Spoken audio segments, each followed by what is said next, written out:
Hello friends. তো friends, happy winter. Winter মানে পিঠা পুলি ভালো ভালো এসব খাওয়ার, আরও ঝাল ঝাল। তো মিষ্টির আইটেমের মধ্যে আমার মুগের পুলি খুব প্রিয়। তাই আজকে বাড়িতে মানে মার এখানে চলে আসলাম, শ্বশুর বাড়ি থেকে বাপের বাড়িতে চলে আসলাম। তো মাকে বললাম চলো মুগ পুলি বানাই। মুগ ডালটাকে হালকা করে ভেজে তারপরে সেদ্ধ করে তার মধ্যে চালের গুঁড়ো দিয়ে একসাথে দুটোকে ভালো করে মেখে নরম করে তার মধ্যে ক্ষীরের পুর ভরে দিলাম।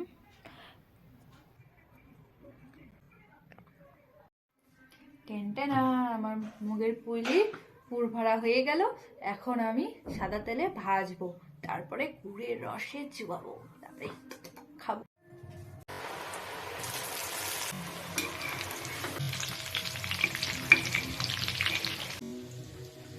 এগুলো সব ভাজা হয়ে গেছে, ওগুলো একটু ভাজা হচ্ছে। আমি এই কটা একটু রসের খেজুর গুড়ের মধ্যে দিয়ে দিই।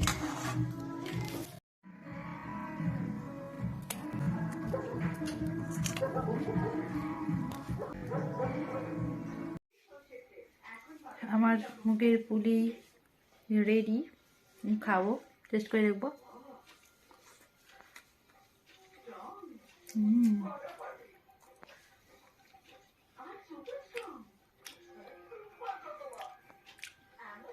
অনেক বছর পর খেলাম।